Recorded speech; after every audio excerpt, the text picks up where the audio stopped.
Next, I'll request Dr. Rajveer Singh to speak on medico-legal landscape in India. To you, sir.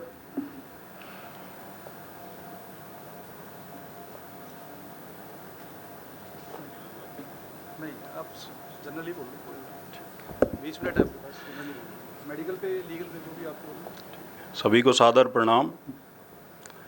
मंचस्थ कानून एवं विभिन्न क्षेत्रों के ज्ञाता एवं मंच के समक्ष विराजमान सभी वरिष्ठ अधिवक्तागण एवं अन्य क्षेत्रों के साथीगण, विजय सिंह पथिक की धरती से और माँ पन्ना के शौर्य और बलिदान की धरती मेवाड़ उदयपुर के आरएनटी मेडिकल कॉलेज में जीआई सर्जरी में एसोसिएट प्रोफेसर के पद पर कार्यरत हूँ। राजस्थान के विभिन्न मेडिकल कॉलेजों में एकमात्र आपका ये छोटा भाई सर्जन है जो एमएस और एमबीबीएस के छात्रों को पढ़ा रहा है। सर्जरी में हमारी काफ़ी किल्लत है डॉक्टर्स की। जैसा भारत भाई का आदेश हुआ कि मैं यहाँ पर एडवोकेट्स की कॉन्फ्रेंस है और उसमें मेडिको लीगल पार्ट पे अपने को बोलना है, तो विषय काफ़ी लंबा था वो, और समय की गरिमा को ध्यान में रखते हुए संक्षिप्त में मैं कुछ विषयों पर आप सभी का ध्यान आकर्षण करना चाहता हूँ कि इन कॉन्फ्रेंसों में इस तरह का कोई निचोड़ निकले कि अंतिम छोर पर बैठे हुए व्यक्ति को कैसे सस्ता सुलभ न्याय मिल सके। देश के जहां अधिवक्ता साथियों से ही मुझे पता हुआ कि 5000 से ज़्यादा अधिवक्ता प्रैक्टिशनर हैं पूरे इंडिया में, तो किस तरह से एक दूसरे से तारतम्य बना के अंतिम छोर पर बैठे हुए व्यक्ति को सुलभ न्याय मिले, सहजता से वो न्याय के लिए बड़े कोर्ट्स में पहुंच सके, ऐसी कोई हेल्पलाइन नंबर आपकी तरफ से कोई जारी हो, ऐसे अधिवेशंस में कोई रिजोल्यूशन निकले। क्योंकि हमें भी जान के आश्चर्य हुआ कि चंडीगढ़ हाई कोर्ट में बार के सेक्रेटरी भी हमारे हैं। तो बहुत सारी विषय हमसे जो अन्य फील्ड के लोग हैं, जो अनभिज्ञ हैं, यही सेम मुहिम हमने 2010 में चलाई थी, जिसमें ऑल इंडिया डॉक्टर्स का एक अधिवेशन जयपुर में किया था, जिसमें 500 से अधिक चिकित्सक थे। तो उसके बाद आपसी कम्युनिकेशन बढ़ा, तो कार्यक्रमों के माध्यम से जो भी संख्या है, दूसरा अधिवेशन है, अधिवेशनों के आयोजन में अनेक तरह की समस्याएं आती हैं। मैं भारत भाई और उनकी पूरी टीम को धन्यवाद ज्ञापित करूंगा कि उन्होंने इस तरह के आयोजन को लाया।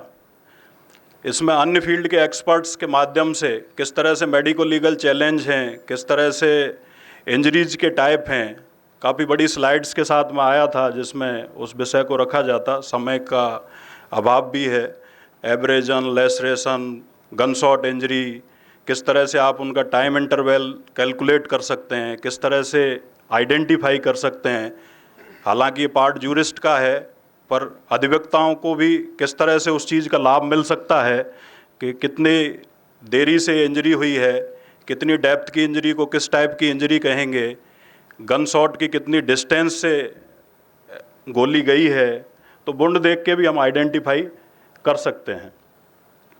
जिसमें एब्रेजन होता है, जो सुपरफिशियल इंजरी होती है, मल्टीपल एब्रेजन्स ग्रेज में बदल जाता है। डेप्थ ऑफ कोई ब्लंट ऑब्जेक्ट से जब चोट लगती है तो लेसरेशन का पार्ट होता है। गन शॉट में जिस तरह से क्लोज कांटेक्ट से कोई पिस्टल से गोली मारता है तो उसके जो पॉइंट्स होते हैं, जो एंट्री पॉइंट होता है, एंट्री पॉइंट में स्किन इन्वर्टेड रहती है। डिस्टेंस से मारते हैं तो इवर्टेड स्किन रहती है। साथ साथ उसके जो सराउंडिंग का जो एरिया होता है उसमें टैटूइंग हो जाती है, एब्रेजन्स हो जाते हैं, बैक स्कॉलर बनती है। तो वो भी जो उसके पीछे स्मोक और उसका पार्ट होता है उससे रहता है। वेरियस फोटोज और स्लाइड के साथ में आया था, हालांकि वो स्लाइड और वो सारी चीज़ें पिक्चर डिस्प्ले पर नहीं हैं, तो जनरल टॉपिक के रूप में अभी बोलने के लिए बोला है। तो इस तरह के अधिवेशन होते रहने चाहिए। साथ साथ इसका दायरा बढ़ाया जाए। मंच पे सभी विद्वान व्यक्ति बैठे हैं, समक्ष भी सभी विद्वान व्यक्ति हैं, कि विभिन्न लोगों को, आईएएस, आईपीएस, डॉक्टर्स और एडवोकेट्स को इस तरह का कोई फोरम बने जिसमें सभी विद्वानों को एक मंच पे लाया जाए, और किस तरह से लॉ के क्षेत्र में अभी जैसा बताया कि 2 ही हमारे जम्मू कश्मीर में जज हैं और 1 उत्तर प्रदेश में है, तो किस तरह से जुडिशरी में हमारे जो कानून के छात्र हैं उनको उनकी कैरियर काउंसलिंग के पार्ट को किस तरह से बढ़ाया जा सकता है या उनको किस तरह से गाइड किया जा सकता है। तो इस अधिवेशन के माध्यम से इस तरह के भी कुछ रिजोल्यूशन निकलें जो आगे कानून के विद्यार्थियों के लिए भी लाभदायक हों, और इस तरह के कोई हेल्पलाइन नंबर भी हों कि कोई भी प्रदेश का कोई व्यक्ति किसी दूसरे स्टेट में भी अप्रोच करना चाहे या कोर्ट के समक्ष जाना चाहे तो उसको त्वरित और सस्ता न्याय मिल सके। इस तरह की भी कोई व्यवस्थाएं होनी चाहिए। साथ ही महिला शिक्षा पर साथ ही अधिवक्तागण पहले बोल चुके हैं शायद, तो महिलाओं की भी भागीदारी किस तरह से बढ़े, और राजस्थान में चूंकि हम गवर्नमेंट में हैं तो वहाँ पर भी किस तरह की कोई चीज़ें अधिवक्ताओं को लेकर के या समाज के पार्ट को लेकर के कैसे चीज़ों को आगे बढ़ाया जा सकता है। कल दिल्ली में मैं सुनीता बैंसला जी के डिनर में शामिल हुआ, उससे पहले कानून मंत्री और भाई साहब गृह मंत्री जी के साथ ही राजस्थान हाउस में रुका हुआ था। तो किस तरह से कुछ चीज़ों को सरकारों के माध्यम से भी लाया जा सकता है, तो उसमें भी हम राजस्थान में हेल्प करने की स्थिति में हैं, तो उसमें भी हम प्रयास करेंगे।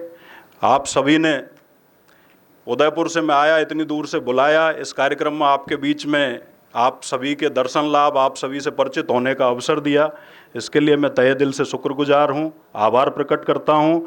साथ ही जयपुर जैसे अधिवेशन के लिए आप उदयपुर में सादर आमंत्रित हैं, वहाँ पर किसी भी तरह की जगह या अन्य व्यवस्थाओं की हमसे कोई हेल्प कर पाए या हो पाएगी उसके लिए भी हम तत्पर हैं।